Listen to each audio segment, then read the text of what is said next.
Bonjour les news, nous sommes vendredi. Dans l'émission, il sera question de l'air que nous respirons en classe.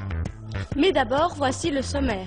Ensuite, Climi, ce petit boîtier mesure le gaz carbonique dans l'air de votre classe afin que vous restiez bien... Aujourd'hui, on va tester la qualité de l'air dans les classes. Oui, on va voir la qualité de l'air. On va peut-être nous parler du CO2. On regarde.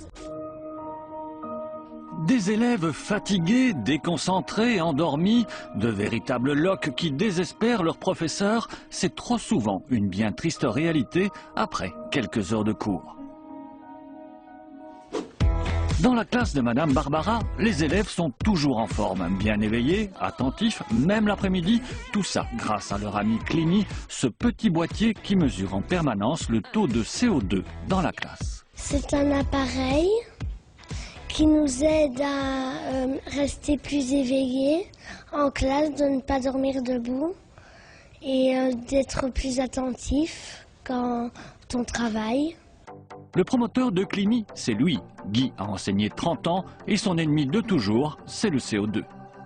Quand on respire, on utilise l'oxygène pour bouger, pour parler, pour réfléchir, et on rejette du dioxyde de carbone, le CO2, qui se propage dans l'air. Alors quand 25 enfants et une institutrice se trouvent dans une classe, le taux admissible est largement dépassé, parfois très très largement dépassé.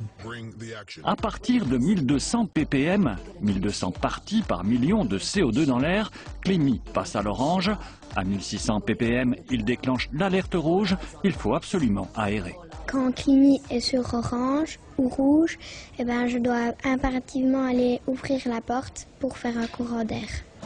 Ce n'est pas toxique à des doses faibles, mais à forte dose, il y a des effets qui sont provoqués sur le cerveau.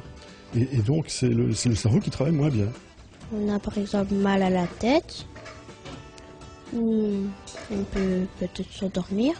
Dans mon ancienne école, il y en avait beaucoup qui dormaient debout parce qu'on fermait tout le temps les fenêtres, on n'ouvrait jamais la porte et tout ça. C'est un peu marrant des fois de se lever et d'aller ouvrir les fenêtres quand tout le monde nous regarde ou ne nous regarde pas, c'est un peu marrant.